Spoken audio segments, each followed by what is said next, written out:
Hey everyone, and welcome to Milo Game Reviews, where we review games both new and old on all platforms. My name is Milo, and if you like the content that I make, then please subscribe to the channel and click the notification bell so you never miss a review when it comes out. Today we will talk about the recently released Little Nightmares 3. Now, I thought that the first Little Nightmares was an absolute masterpiece with such a unique and creepy atmosphere, brilliant pacing, and awesome variety in enemies, gameplay, and puzzles, and also great storytelling. Little Nightmares 2 was bigger in every sense and felt like such an ambitious project from the developers who introduced a whole new world to explore that had this giant city in it, and the gameplay got revised as now you would often have an AI companion who would help you solve puzzles, and some of the new enemy designs were the creepiest yet, like the school teacher with the long neck. And though I thought Little Nightmares 2 was awesome, it did feel a bit too ambitious at times, to where certain sections did not work as well, especially the ones where you had to use melee weapons to where the controls did not feel tight enough. And then there is Little Nightmares 3, which has just come out but was actually made by a different studio this time. The original creators have gone on and are now making the game Reanimal, as development for Little Nightmares 3 has been overtaken by Supermassive Games, who are also responsible for the amazing Until Dawn. This time we follow two new protagonists called Low and Alone. These two distinct characters have their face covered just like in the first two games, with one character rocking a bird-like plague doctor mask and the other wearing something that resembles an old aviator helmet. You both wake up in the desert and now have to solve puzzles, avoid enemies, and work together to make it out alive. The big new twist with this game is how it entirely focuses on co-op gameplay, and therefore can now also be played with an actual human player in online co-op for the first time. But it can still be played completely solo, as the companion will be taken over by the AI and they will solve the required puzzles themselves whenever they need to. Each character has their own unique ability, as Low has a bow and arrow to which he can reach or destroy objects that are placed very high.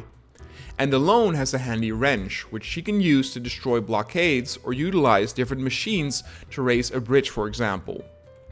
Besides those things, there's not a huge difference between the characters, and puzzles often involve one player going over an obstacle and turning a switch or lever to clear the way for the other. What is a bit of a shame is that multiple times it happens that for the player who gets left behind, there's nothing to do but wait for the other player to solve the puzzle on their end. I feel like throughout the years we have been kind of spoiled in terms of co-op games with classics like It Takes Two or Split Fiction. Two very different type of games compared to Little Nightmares, but I do think that is kind of the standard that people have come to expect in regards to co-op experiences. In those games, there was always a great variety in what the two players would do, and there would always be things to do for both players. And that is simply not the case here with Little Nightmares 3.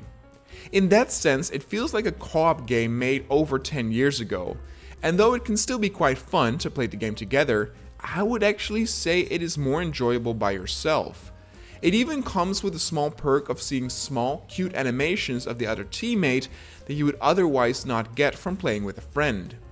At a certain moment, I completed a puzzle that resulted in a fireplace being lit up, and this cute character sitting in front of it to warm itself. And to my surprise, my AI teammate walked up next to the cute character and sat down with it to warm her hands. It was very cute and wholesome, and this happened multiple times throughout the campaign. The gameplay of Little Nightmares 3 can be explained as an adventure platformer where you move from left to right generally, but also have certain sections where you can move forward or backwards.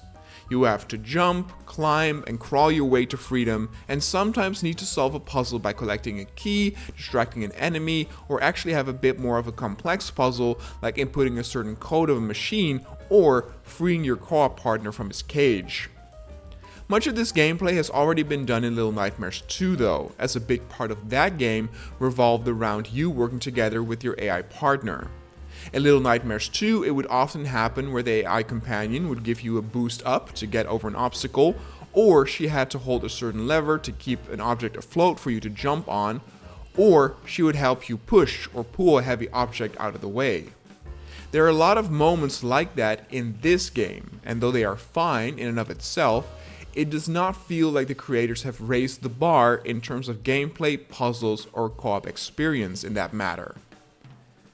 Now, instead of going through a linear path within the same world like you did in Little Nightmares 1 and 2, Part 3 is a bit more fractured, with you going to vastly different locations as you travel through these mysterious mirrors and seemingly different dimensions. You start out in a brown and sandy desert, but after half an hour, you are at a rainy, rundown factory that is being run by this creepy, tall spider lady. Only for 40 minutes later to arrive at a horribly creepy carnival full of scary puppets. Though the variety in locations is appreciated, it does make you feel the lack of connection with the world building and storytelling, as it just feels like you go through random areas, whereas the first two games had such great build-up and atmosphere. The first game had you wake up at the bottom of a gigantic ship, and you slowly made your way up and up all the way to the luxury cabins where the gluttonous patrons were eating away. Little Nightmares 2 started out so simple in this dense forest and then stumbling on this creepy hut as you eventually made your way to this gigantic sprawling city. That sense of build-up misses in Little Nightmares 3, unfortunately. Now, the enemies in this game are good, but they also do not surpass the creepiness of the enemies in the first part in any way. And I feel like this can be said for many things of Little Nightmares 3. It's a good game, but never goes beyond anything that the first games did, and is simply a middle-of-the-road experience. More of the same without breaking new ground. The baby, that is the main antagonist in the first level, is not that scary, to be honest, as it's just this gigantic hulking doll that you have to avoid. The second enemy is a lot better, as it is this skitterish, jittery lady that has multiple arms and looks like a spider. Yet, I was hoping for a bit more, like with the teacher in Little Nightmares 2 that was so incredibly creepy and original with her long extending neck of hers. Probably the best enemy in Little Nightmares 3 is the third enemy, which is this creepy, lanky guy that has an aggressive hand puppet which he sends after you to take you down. There are some cool moments where you are being chased by both the puppet and the guy himself, and so you have to avoid multiple chasing entities as you run through and past obstacles. The final enemy is honestly not that amazing, as it is simply this gigantic, elastic man who looks like whatever. Some of the chase sequences are still quite exciting and heart-pounding, and they have a lot less trial and error since your AI companion will run ahead of you and show you the route to take to safety. This is something that you will clearly not have when playing co-op, and therefore that trial and error will still occur there. Then I finally also want to talk a bit about the price and the length of the game. I was a bit surprised to find out that the game is actually shorter than the second game, and I completed it in less than 3 hours, and the game costs $40 on PC. I think that price tag is too high, especially since the first two games were priced at a fairer price. All in all, Little Nightmares 3 is fine, but nothing more than that. I think it would be a great pickup if it is on sale and you can have a nice evening of co-op fun with a friend, though don't expect to be traversing new ground. This is simply more of the same goodness that you knew from the first two games and should therefore cater to those who cannot get enough and want more of that specific gameplay. Little Nightmares 3 in the end gets a 7. I do wonder if this will be the end of Little Nightmares franchise, as the story seemingly went a completely different direction compared to the first two games, and I'm curious where it will go next if we ever get a fourth chapter. Guess only time will tell.